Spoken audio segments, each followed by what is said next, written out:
What's up mga kaibigan? Kamusta? Muli akong nagbabalik dahil magre-recap ako sa inyo ng isang apocalyptic science fiction film na pinamagatang Z for Zachariah. Nagsisimula ang pelikula sa eksena ng isang tiwangwang na lungsod na nawasak ng radiation. Halos ang buong populasyon ay nalipol at ang ilang natitirang mga tao ay nagpupumilit na mabuhay. Sa susunod na eksena, ipinakilala sa atin ang ating pangunahing tauhan, isang dalagang nagngangalang Ann Burden. Bilang bahagi ng kanyang pang-araw-araw na gawain, nagsusuot siya ng protective suit at nakikipagsapalaran sa lungsod para sa mahahalagang supply. Matapos makuha ang kanyang kailangan, bumalik siya sa kanyang farmhouse sa isang luntiang lambak na napapaligiran ng mga bundok at kagubatan. Lumalabas na ang lugar na ito ay hindi apektado ng radiation, kaya mas normal ang buhay dito. Sa sandaling dumating si Ann, tinanggal niya ang kanyang suit at naligo ng maigi upang mahugasan ang anumang natitirang radiation. Pagkatapos ay naghahanda siya ng hapunan mula sa mga na-scavenged na supply, kinakain ang mga ito, at natulog. Kinabukasan, nakipagsapalaran si Ann kasama ang kanyang aso upang suriin ang mga bitag na kanyang itinakda. Biglang may naramdaman ang aso at tumakbo palayo na nagudyok sa kanya na sundan ito. Hindi nagtagal ay dumating sila malapit sa isang kakaibang hitsura ng kotse, kung saan ang isang lalaki na nagngangalang John Loomis ay nakasuot ng protective suit. Nagtataka, nagtago si Ann sa malayo at pinagmamasdan si John habang sinusuri niya ang anumang potensyal na panganib. Ang kanyang tracing device ay walang radiation sa lugar kaya masaya niyang tinanggal ang suit. Pagkatapos ay huminga siya ng matagal at lumukso sa malapit na talon. Nang makita ito, isang takot na si Ann ang sumugod sa kanya at hiniling na lumabas siya sa tubig. Ang kanyang biglaang pagdating ay ikinagulat ni John at itinutok nito ang kanyang baril sa kanya. Ngunit nilinaw ni Ann na hindi siya naririto para saktan siya. Ipinaliwanag niya na hindi siya dapat maligo sa tubig na iyon dahil kontaminado ito ng radiation mula sa lungsod. Natakot si John nang marinig ito at agad siyang umahon sa tubig. Gayunpaman, huli na para sa kanya. Ang radiation ay nakuha na sa kanya at siya ay nagsimulang magsuka. Sa kanyang mahinang estado, si John ay nagmamadaling pumunta sa kanyang sasakyan, kumuha ng injection at sinubukang ibigay ito. Nagpupumiglas siya dahil sa nanginginig niyang mga kamay, kaya tinulungan siya ni Ann dito. Kumbinsido na ngayon si John na hindi siya makakaligtas sa pagsubok, kaya nakiusap siya sa kanya na sunugin ang kanyang katawan. Gayunpaman, tumanggi si Ann na sumuko sa kanya ng ganoon kadali. Dinala niya siya sa kanyang likod bahay at hinugasan siya ng husto upang maalis ang anumang natitirang mga kontaminado. Pagkatapos ay dinala niya siya sa loob ng bahay, ngunit ang kanyang kalusugan ay patuloy na bumababa.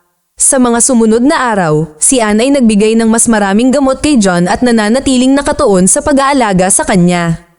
Isang gabi, nilalagnat siya at umuungol sa sakit. Sinusubukang palamigin siya ng malamig na tubig, ngunit hindi bumuti ang kanyang kalagayan at nananatiling walang malay. Nang walang natitira sa mga pagpipilian, si Ann ay nagdarasal para sa kanyang mabilis na paggaling. Sa wakas ay gumana ito at nabawi ni John ang kanyang malay. Isang gabi, habang nakaupo sila sa labas ng balkonahe, ipinakita sa kanya ni Ann ang isang photo album. Isiniwalat niya ang tungkol sa kanyang kapatid na umalis upang maghanap ng mga supply ngunit hindi na bumalik. Pinag-uusapan din nila ang tungkol sa kanyang ama na namatay dahil sa radiation exposure. Ngayon, ang tanging nasa tabi niya ay ang kanyang alagang aso. Naantig sa kanyang kwento, tinitigan siya ni John ng may pagmamahal. Pagkatapos ay isiniwalat niya na siya ay isang research engineer na nagtrabaho para sa isang pasilidad ng gobyerno. Kasama talaga siya sa design team na gumawa ng radiation-resistant suit na suot niya noong una silang nagkita. Kinabukasan, habang nagsasaka si Ann, nilapitan siya ni John at nagtanong tungkol sa hindi nagamit na tractor. Ibinunyag niya na tumigil ito sa pagtatrabaho nang maubusan sila ng gasolina. Nag-usap si John tungkol sa isang malapit na gasolinahan at nagmumungkahi na pumunta doon. Sa una, nag-aalangan si Ann na itinuro na walang kuryente para magbomba ng gasolina. Ngunit nang sabihin ng engineer na si John na maaari nilang makuha ito ng mano-mano, naghanda siya para sa misyon. Pagkatapos ay nakipagsapalaran si Ann sa gasolinahan at matagumpay na na-refuel ang kanyang tractor. Tumalon siya sa tuwa at kumaway kay John na nakatingin sa kanya sa pamamagitan ng rifle scope. Pagkaraan ng ilang sandali, umuwi si Anne at nagpahayag ng pasasalamat sa kanya. Kinikilala niya na hindi niya naisip ang manual na pagbomba ng gasolina noon. Nauunawaan ni John at sinabi niya na marahil ang pamumuhay sa paghihiwalay ay humantong sa kanya upang hindi pansinin ang gayong mga posibilidad. Pagkatapos ay inisip niya ang kanyang nakaraan at ibinahagi na ang pamumuhay sa bunker ng gobyerno ay nagparamdam sa kanya na parang tumigil ang kanyang buhay. Binanggit niya na ginawa niya ang kanyang parang bagon na kotse at suot upang galugarin ang mundo at mabawi ang pakiramdam ng kalayaan kahit na nangangahulugan ito na ipagsapalaran ang kanyang buhay. Habang bumabalik ang lakas ni John, unti-unti siyang nasasanay sa simple at simpleng pamumuhay ni Anne. Isang araw, dinala niya siya sa isang malapit na lawa na walang radiation. Nakahuli siya ng malaking isda at nasiyahan sa pagkain kasama niya. Mapalad si John na nakilala siya dahil ang lugar na ito ang eksaktong hinahanap niya noong umalis siya sa kanyang bunker. Sa papalapit na taglamig, binanggit ni Anne na kailangan nilang mag-imbak ng pagkain dahil siya ay halos magutom noong nakaraang taon. Inaasahan niyang mapapagana ang mga freezer para makahuli at makapag-imbak sila ng isda mula sa pond. Binanggit ni Anne na dati siyang may generator, pero sira na ngayon.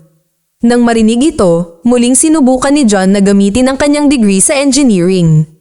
Tumungo siya sa generator room at sinubukang ayusin ito ngunit walang resulta. Kaya, dinala niya si Anne sa talon at nagbahagi ng bagong ideya. Iminumungkahi ni John na gumawa sila ng kanilang kuryente mula sa talon. Para dito, kailangan nilang bumuo ng isang malaking gulong na iikot sa pakikipag-ugnay sa tubig. Gusto ni Anne ang ideya kaya umuwi sila para magplano pa. Ipinaliwanag ni John na kakailanganin nila ng malaking dami ng kahoy para makagawa ng gulong. Dahil walang mga puno ang angkop para sa naturang kahoy, kakailanganin nilang gibain ang kalapit na simbahan at gamitin ang mga tabla nito. Gayunpaman, mahigpit na tinanggihan ni Anne ang ideya. Bilang isang debotong mananampalataya, ipinaliwanag niya na noong siya ay nag-iisa, ang simbahan ay nagbigay sa kanya ng kaaliwan at aliw. Itinayo ito ng kanyang yumaong ama na dating nagtatrabaho bilang pari doon. Dahil sa paggalang sa kanyang damdamin, ibinaba ni John ang ideya at nagpasya silang tumuon sa iba pang mga paraan upang ayusin ang generator. Isang hapon, habang nagsasaka si Anne, natuklasan ni John ang isang abandonadong supermarket kung saan siya nagsimulang uminom ng alak. Nung nahanap siya doon, lasing na ito at nagiging agresibo sa kanya. Kahit papaano ay naiuwi siya ni Anne ngunit labis siyang nakakagalit sa kanyang bastos na pag-uugali. Kinaumagahan, humingi ng paumanhin si John sa hindi niya inaasahang pag-uugali kagabi. Handa si Anne na iligtas ang kanilang relasyon kaya madali niya itong pinatawad at tiniyak pa niya na hindi siya nagagalit. Upang pasayahin ang kanyang kalooban, naghanda siya ng isang magandang hapunan para sa kanila ng gabing iyon. Binuksan niya ang isang bote ng alak at nagsimulang uminom mula rito. Si John ay nalilito sa kanyang pag-uugali dahil alam niyang hindi siya umiinom ng alak. Anuman, sila ay nag-e-enjoy sa pagkain at sumasayaw sa gabing magkasama. Maya-maya, dinala siya ni Anne sa kanyang silid at nagsimulang maghubad ng kanyang sarili. Malapit na silang magsimula ng isang sexual na relasyon, ngunit biglang nagpigil si John. Sinabi niya na mababago nito ang mga bagay sa pagitan nila at kailangan niya ng mas maraming oras. Makalipas ang ilang araw, habang naglalakad si Anne kasama ang kanyang aso sa mga burol, nakasalubong niya ang isang lalaking nagngangalang Caleb.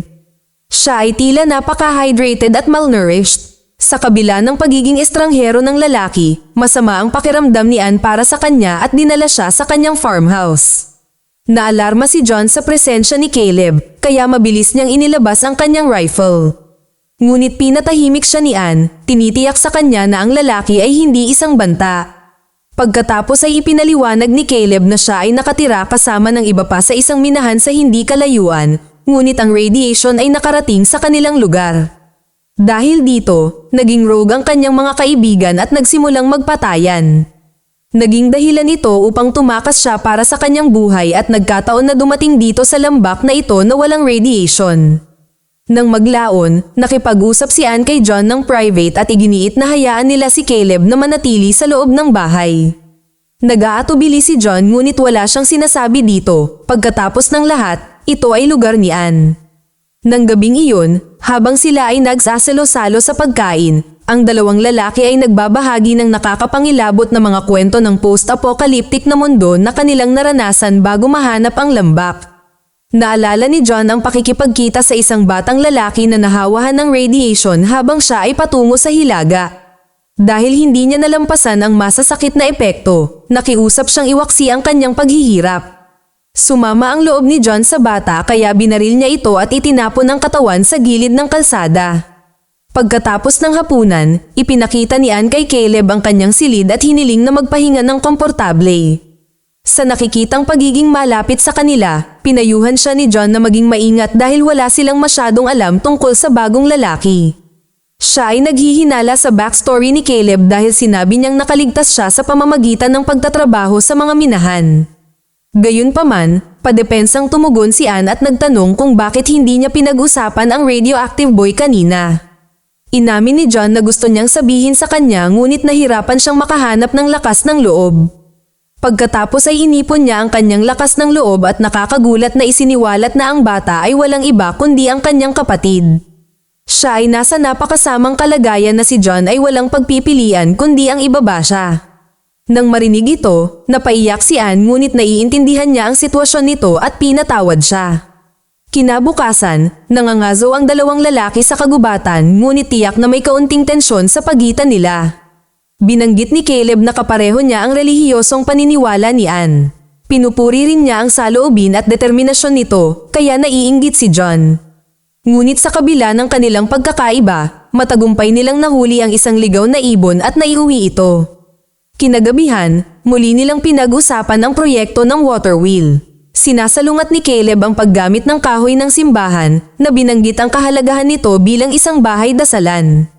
Ngunit ang nakakagulat, nagbago ang isip ni Ann at sinabing dapat nilang gawin iyon. Binigyang diin niya na baka gusto ng Diyos na makabuo sila ng kuryente dahil ito ang tanging pag-asa nilang mabuhay sa taglamig. Simula sa susunod na araw, ang trio ay magtatrabaho sa pagbuwag ng simbahan. Nagiging mas malapit sina Ann at Caleb sa panahong ito, kaya lalong hindi komportable si John.